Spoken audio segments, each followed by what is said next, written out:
Good morning, good afternoon, and good evening, everybody tuning in. I wanted to make a quick video of how you should plan your artifact power spending for a Balance Druid interested in doing PvP for Legion. Obviously, the artifact weapon is a grind everyone's going to be working on throughout the entire expansion, but it's something that you're going to dedicate points to, and you really don't want to refund them. It's going to cost you more than it would to put them into the right place in the first place. So in this video, I'm going to be going over a couple of paths you could take for getting the best output of your artifact weapon early on in this PvP season, as we will most likely not have all of the traits for quite some time, so you want to make sure that you're getting the most important ones for now. As you can see, I've already unlocked a lot, so we'll start from the beginning. When you're level 100, you get the ability New Moon, and you also get Sky Wrath. At this point, you have the decision to go up or down.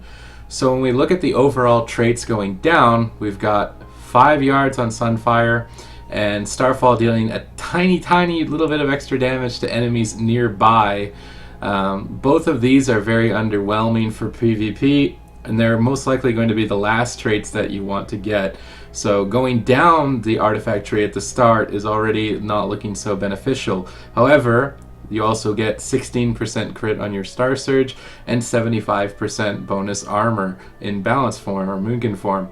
These are both very powerful traits, so you're ultimately going to have to sacrifice a little bit of artifact power to get the extra 5 yards that you don't really need for PvP to get this armor later on. I didn't start by going down, I started by going up. When you go up, you get Stellar Empowerment. Now, because I have a relic, this is 4 out of 4. I should actually read 4 out of 3, I think. I'm not entirely sure. Either way, it's roughly 30% on your Stellar Empowerments. And if you don't know what Stellar Empowerment is, it's when you Starfall, all of your dots deal more damage to the targets that are standing in Starfall, so they'll get 30% more damage on top of what they already are. So it's very powerful. As a Balance Druid, you're going to be using Starfall quite a lot.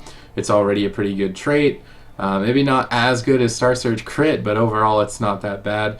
Then we move over here to the Light of the Sun, which will reduce the cooldown on Solar Beam by 15 seconds if you interrupt the target, which means it's a 45-second cooldown. Now, this is very powerful paired up with the Honor talent that reduces the cooldown of Solar Beam by 20 seconds baseline, so it's really good for PvP in general. That's why I decided to go through the upper path first. Then we get to Touch of the Moon. When you take damage, you have a 15% chance to heal yourself for 100k. Pretty simple, self-explanatory, a little nice self-heal. Is always good.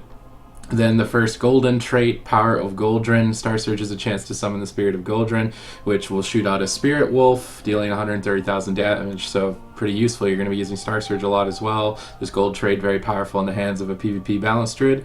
Then I continued moving over here to get 15% crit on Lunar Strike. Now, while this trait isn't really the best on its own, it leads you to the two best traits for Balance Druid in PvP, which the first one is Twilight Glow, which is just flat out more damage on your Moonfire. After playing the beta for quite some time, Moonfire and Sunfire are your highest dealing damage abilities. You want to be keeping up as much as possible, so obviously the traits on your weapon that buff Moonfire and Sunfire are going to be the strongest traits. So by going this way, you get to Twilight Glow, which is Moonfire damage, and you also then be able to access the next trait, which gives you Sunfire damage. These are both very important. But now, after going this far, basically to start my journey in Legion, I went up here, over here, here, over here, and then here. And then I realized, you know, I need more defensiveness. I am dying way too easily. I really need the armor that is located in the bottom of the tree.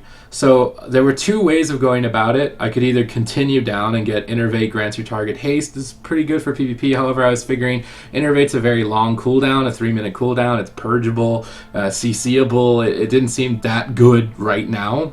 It seemed like there were a lot more core things I needed. Extra Wrath damage, which is nice, but still not as amazing as Star Surge Crit. And then I could get to this golden trait, which this is arguably the worst trait on the tree for PvP. I'm probably not even going to get it. It's definitely going to be the last one. And then I can get to the armor. So instead of doing that, I took a quicker route by going down here, getting a more beneficial trait, which is Star Surge Crit, and then just taking the bullet and taking this one, even though it's not that good. And then eventually I'm going to get the armor, so that hopefully I'm starting the season on the 20th with this extra armor and the Moonfire damage. Then probably maybe after a week I'll move into the Sunfire damage. So let's think of that. Let's go over that again. Okay, so I went up. I took all these on the upside. Then I went down, and I'm going to be going until I reach the armor one. Once I've filled in the armor one, I'm going to continue back up here to the Sunfire one, then to this golden trait, which is very powerful, but it's not as powerful as your dot damage or some extra armor. So we're going to get this golden trait. Then we've got this one, this one, this one, and this one left to finish. So at this point with this, and this, I would rather have the wrath damage, so I'm going to move down to rapid innervation and then solar stabbing. Then I would take empowerment and then echoing stars. So maybe we should just do that again a little bit slower. Basically your path is going to look like this: Sky Wrath, Falling Star, Light of the Sun, Touch of the Moon, Goldren, Dark Side of the Moon, Twilight Glow. Then we're going to jump all the way back to the beginning: Scythe of the Stars, Sunblind, Bladed Feathers. Once we've got Bladed Feathers, we are going to jump over here to Sunfire Burns, Moon and Stars, Rapid Innervation, Solar Stabbing, Empowerment, and Echoing Stars finally. And at that point, our artifact weapon grind for PvP specifically is over. We have unlocked our 34 traits. Those are the only traits that apply to PvP. So unless we want to continue grinding the artifact power for other reasons, maybe world PvP or PvE, we will be pretty much finished with our weapon at that point.